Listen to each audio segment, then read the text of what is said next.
Namaste everyone. In this video, I am going to talk of something very important. That is more than one marriage, extramarital affair, and divorce.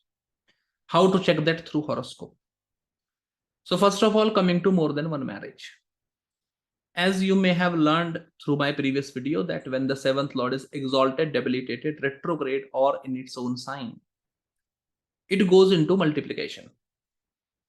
And because this multiplication is happening with the seventh lord, which indicates marriage, this is a combination for more than one marriage, in which retrogression indicates person being deserted by their spouse or losing their spouse to accidents, disease, etc., and being forced to marry again for the sake of children or whatever. Whereas exaltation, retrogression, or seventh lord being in own sign does indicate that person himself leaving the spouse. In this particular scenario, if the seventh house is afflicted by malefics, natural malefics, or the seventh lord is afflicted by influence of natural malefics, in that particular scenario, person will desert the spouse because of the bad nature, behavior, character of the spouse, and will get married again.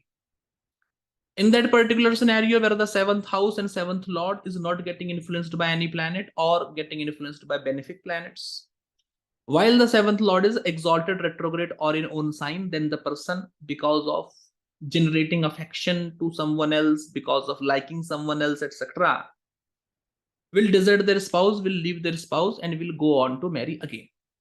That's the first point. Other than that, what I have practically seen, that seventh lord in the ninth house, ninth lord in the seventh house is also a very potent combination for more than one marriage. And in this particular scenario, person gets married again. But here there is one case. Here you should understand the definition of more than one marriage. If the person have had more than 1 year long relationship, which includes mental, physical, emotional, social, and financial involvements upon each other, then it is akin to a marriage in the eyes of astrology. And if someone have already gone through one such relationship, then that relationship should be counted as first marriage, and the formal marriage with someone else, with some other partner, should be counted as second marriage. So in these cases where this have happened before marriage, generally the second marriage combination does not fructify because the marriage itself is the second marriage. So for that, you will have to ask from the person whose horoscope you are looking at. So I was saying that seventh lord in ninth house or ninth lord in seventh house generally indicates more than one marriage, specifically when this is benefic planet. When the seventh lord is benefic going into ninth house, or ninth lord is benefic coming into the seventh house, then it indicates, though malefic also do, but benefics show this result more strongly, even more prominently. Not only this, the seventh lord in 6, 8, and 12 houses, while the lagna lord is also afflicted in 6, 8, and 12 house, both. Seventh lord in 6, 8, and 12 house, and lagna lord also in 6, 8, and 12 house, also indicates more than one marriage. Right? These are few combinations which indicate more than one marriage. Though there are many other combinations also. Venus and seventh lord being in dual sign while being in dual navamsha also, etc., etc. But these combinations, in my experience, does not come out to be true. Does not work in experience. So these are the two combinations that I have told you, and my major formula for predicting more than one marriage is the retrogression, debilitation, exaltation, own rashi, position of the seventh lord. In this scenario, generally what I have seen, you say seventh lord is exalted and retrograde. So by exaltation, it is multiplied by 3. By being retrograde, it again becomes multiplied by 3. About this multiplication, I have talked in the previous video. The special conditions of seventh lord, I think, is the title of the video. So if the seventh lord is exalted also, retrograde also, it is multiplied by 3 because of exaltation and multiplied by 3 because of retrogression. It is a total of multiplied by 6. So 6 relationships are indicated here. So this have to be carefully judged, and sometimes people have questioned that if a planet is in own rashi in retrograde, which result will come to pass? Both results will come to pass. right? If there are more than one combinations happening in a horoscope, negation of result generally does not happen until and unless the planet is very weak. If the planet is combust or scoring less than 100% point in Shadbal, then this planet is very weak. The result indicated by this planet may not manifest. Only in that scenario, the combinations get cancelled. Otherwise, whatever is the combination, the result of that combination comes for sure. That is without any doubt. I have told this to you so that you understand that if the seventh lord is combust or if the seventh lord is having less than 100% point, or you say less than 60 rupas in total Shadbal, in that scenario, seventh lord is weak enough to give their result. And in such cases, even if the seventh lord is indicating multiple marriages because of the multiplicity factor, it may not come to pass because seventh lord is unable to give the result. This needs to be understood. Now, additionally, extramarital affair combination. So, extramarital affair combination that I am talking about, first, there is a basic combination that you have to understand. Venus connected to Mars is the basic combination that indicates extramarital affair. Now, basically, what happens in astrology, when you talk of divisional charts, you don't say Aries Navamsha or Scorpio Navamsha. You generally say Navamsha of Mars, which includes both Aries and Scorpio.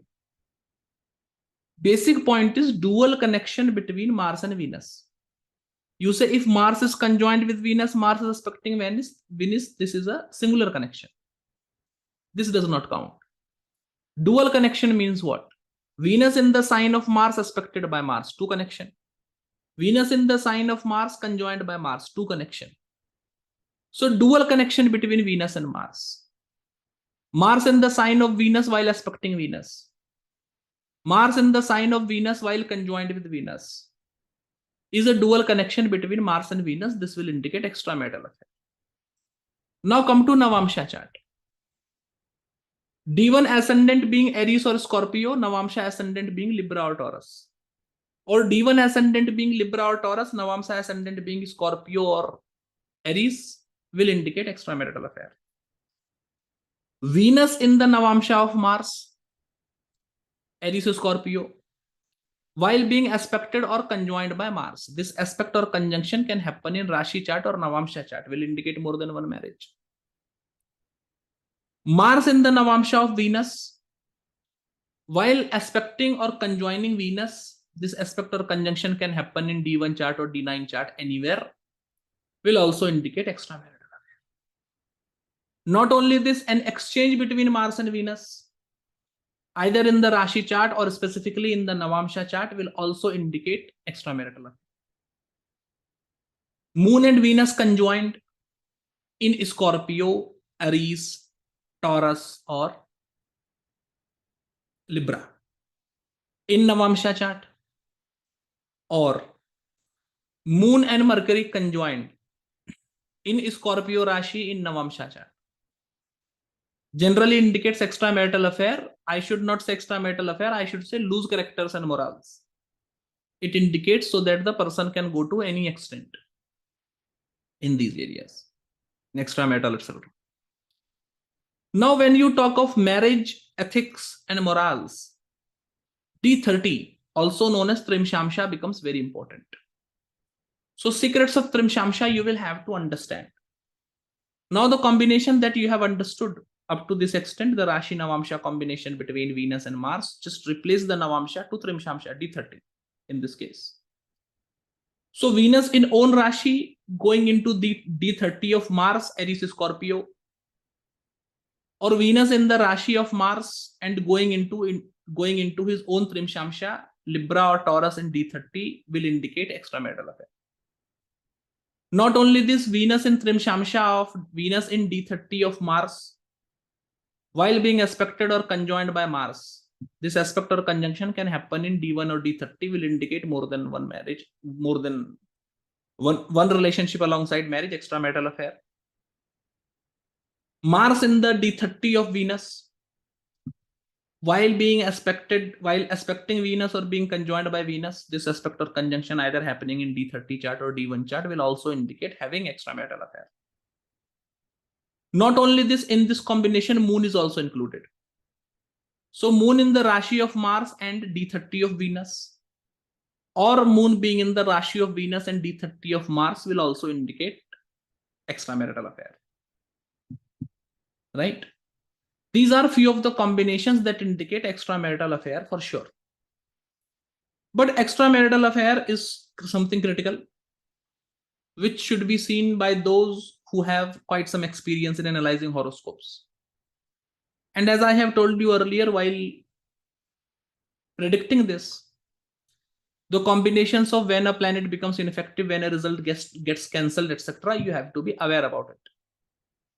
And only if you have good knowledge of astrology, A to Z thorough knowledge of astrology, structured knowledge of astrology, only then predict it. Otherwise, take the help of your friend or take a professional help before labeling someone as a cheater or having extramarital affair, because throwing malice at someone's character is very easy. Right? Hence, it should not be done until and unless you are well qualified to do so. So because I have told of, cancellation of the combination, so I will also discuss about which are the combinations which cancel extramarital affair combination. So first of all, let's understand Lagna or ascendant is the house of personality. Only people with weak personality go into extramarital affairs. People having weak personality, fears, phobias, and such bad things, self-doubt, etc., only they go into affairs. Reality. Right? Those who try to find happiness outside in others will go into affairs. So an affliction-free ascendant. Affliction-free ascendant means ascendant not as influenced by malefics. Natural malefics, Sun, Mars, Saturn, Rahu, or 6, 8, 12 house lord. An affliction-free ascendant with a powerful ascendant lord, exalted, own Rashi, Mula, Trikona, etc., ascendant lord, will indicate that person is self-satisfied, self-contented, and generally will not go into extramarital affairs at all. Right? In this scenario, if the Lagna lord is a malefic planet and influencing the ascendant, it should not be treated as ascendant. House lord is never bad for the house. Another is 10th house. 10th house is the house of karma. When the 10th lord is powerful, when the 10th house is affliction free, in this particular scenario, person is always aware of karma and they make sure that they always commit good karma only and they don't do bad karma even by mistake. So in that scenario, when the 10th house lord is powerful, exalted, on Rashi, Mula, Trikona, etc., powerful conditions, and the 10th house is affliction free, that means 10th house is not having influence of any natural malefic, Saturn, Mars, Rahu, etc., and 10th house not having any influence of 6, 8, 10, 12 house lord. This is a blemish free 10th house, and people with blemish free 10th house will only commit good karmas. They will be aware of their karmas. They will be very much afraid of doing bad karmas, committing sins. Hence, they will not go into extramarital affairs. In this particular scenario, remember that if the Lagna lord is malefic planet, but if he is influencing the 10th house, then the connection of Lagna and 10th house should not be considered a malefic connection, despite the fact that Lagna lord can be a malefic planet. Now, additionally, 9th house is the house of Dharma. Right? Dharma. Following the path of Dharma. So if the 9th lord is powerful, and once again 9th house is affliction free, not afflicted by malefics, natural malefics, not afflicted by 6, 8, and 12 house lord, while the 9th lord is powerful. In that particular scenario also, the person will follow Dharma, will not do extramarital affairs. The same condition as I have told you earlier also, 4th house is the house of ethics and morals. So when the 4th house lord is quite powerful and 4th house is not afflicted, then in that particular scenario also the person will not lose his morals. He will be dedicated, devoted, etc. Now to have Lagna lord, 10th lord, 9th lord, and 4th lord, all of them powerful, is not possible. So out of these 4 houses, only lord of one house being powerful, on Rashi, Mula, Trikona, Vargottam, retrograde, is powerful condition. Out of these 4 houses, only 1 house lord being powerful and 3 houses being free of affliction is enough. And in that case, no matter how many combinations for extramarital affair are there, person will not go into extramarital affair. In this scenario, remember that if the 6th, 8th, and 12th house lords are weak, debilitated, combust, etc., and they are influencing these 4 houses, then because of weakness, they are not able to influence these 4 houses negatively. Alternatively, a natural malefic planet such as Sun, Mars, Saturn, Rahu, when they are Vargottam, Own Rashi, Mulatrikon, not retrogression. Vargottam, Own Rashi, Mulatrikon, in this scenario, they lose their malefic nature, and when in connection to these 4 houses, Lagna, 10th house, 9th house, and 4th house, they don't afflict it. So keeping this cancellation combination in mind, one should carefully look for the extramarital combinations, and if the extramarital combinations are found, extramarital affair can be told, should be told. Right? And this extramarital affair comes to pass in the dasha antardasha of the planet who are creating the extramarital affair. In the dasha antardasha of planet who are influencing the planets creating extramarital affair combination, and the Rashi lord of the planets who are dispositing the planets who are creating extramarital affair combination. So timing the affair is a difficult task. It will be difficult for you, but I have told you in a nutshell how to do it. So generally, to simplify it, if the Mars-Venus combination, which is the major combination for extramarital affair, if Mars-Venus combination is indicating extramarital affair, then the affair will start in Mars Dashantardasha, Venus Dashantardasha, or in the Dashantardasha of those planets who are the lord of the Rashi where the Mars and Venus are situated in. Now you will think, sir, Mars or Venus will be situated in each other's Rashi only. That is not the point. What I told you. Venus can be in the Rashi of Mars, conjoined by Mars in Navamsha. In this combination also extramarital will be indicated. But this same Venus in the Rashi chart can be in the Rashi of Mercury. So here the Rashi lord of Venus is Mercury, and the affair will start in Dashantardasha of Mercury also. So all the principles that I have told you, you have to carefully note them down and carefully see them. I have chosen every word very carefully while explaining it. So a careful note should be made. That's the prime point I'm telling you. Now coming to the combination of divorce or break of marriage. So let me be very honest with you. I have a singular combination for all these things. No, generally when I practice astrology, I highly propagate having a definitive combination. One definitive combination that if this combination is present, this will happen for sure, Sotaka. Is one definitive combination. So for more than one marriage, for extramarital, this one definitive combination is retrogression, exaltation, debilitation, or own Rashi position of 7th house lord. Now, how to differentiate between extramarital affair and more than one marriage? So this I have told you in the previous video also.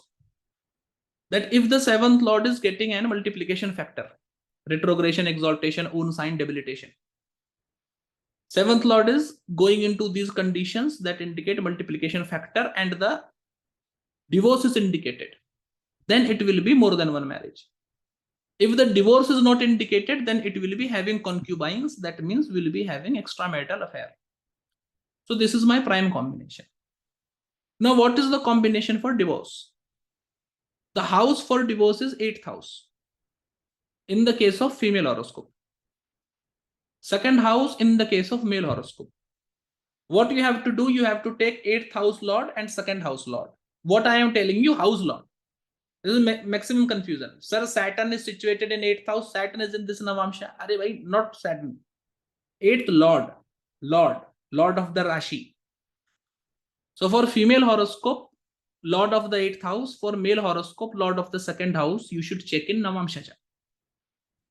If the 8th lord for the female horoscope or 2nd lord for the male horoscope is situated in malefic Navamsha, that means Aries Rashi in Navamsha, Leo Rashi in Navamsha, Scorpio Rashi in Navamsha, Capricorn or Aquarius Rashi in Navamsha, malefic Rashis. If they are situated in malefic Rashi in Navamsha or they are conjoined with, remember, conjoined with, not aspected by. They are conjoined with malefic planets Sun, Saturn, Mars, Rahu in Navamsha chart. Who? 8th lord for the female horoscope and 2nd lord for the male horoscope.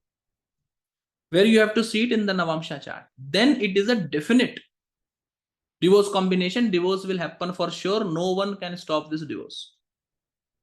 No one ever. First point. Additionally, when the 7th house lord is afflicted, another combination I will tell you that works quite brilliantly.